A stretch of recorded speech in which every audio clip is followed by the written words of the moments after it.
So we're with Conservative candidate for the Carhome ward in Lincoln, Matthew Fido.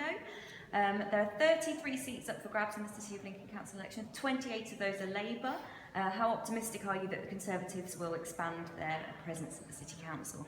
I think that the current national mood, which has been reflected in the polls at the moment, I think will show a slight swing to the Conservative Party.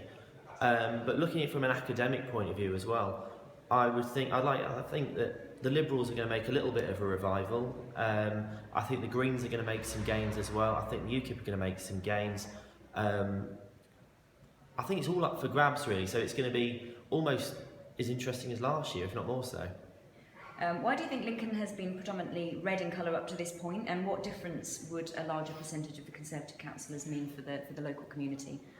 Well, as Conservatives, we want to try and bring new ideas into the way that Lincoln is being run.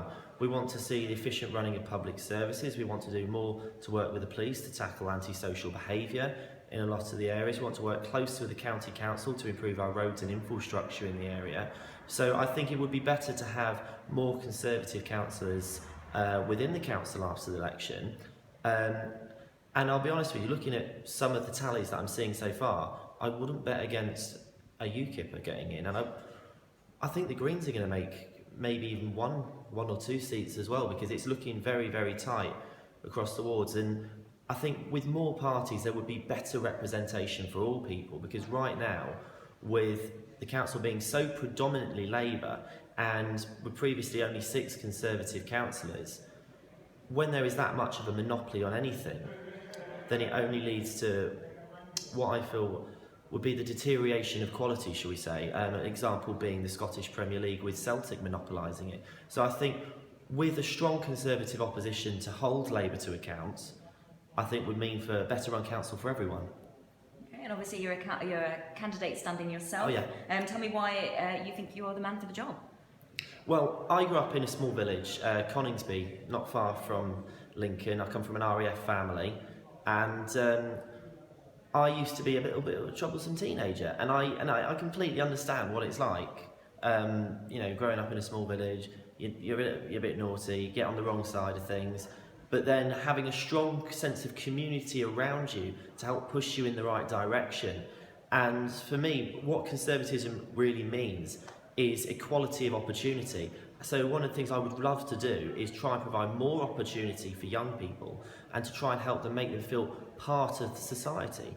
I mean, one of the things that I did, I was the first youth representative on the Coningsby Town Council. Help get a funding bid together. We managed to get a load of activities down at the local playing field for young people, and there's such a great sense of community down there, and that is something I'd love to try and bring to Lincoln as well. How do you think, lastly, the Conservative PCC candidate did in the elections today? I think he'll do quite well, to be honest with you. I mean, it's a question of, you know, it covers the whole of Lincolnshire, so there's so many different factors that come into play. I mean, you've got Lincoln, which will probably be a strong Labour vote, to be honest. You've got Boston and Skegness, which will probably be, you know, a relatively strong UKIP vote. And you've got a number of rural countryside areas that will probably be a strong Conservative vote. So it's a question of who makes it to the last two, where the second preferences are going to go. Honestly, I wouldn't even put a bet on it right now. It's all up in the air. So it'll be interesting to see how that turns out in the morning. Okay, Matthew, thank you for your time. Thank you.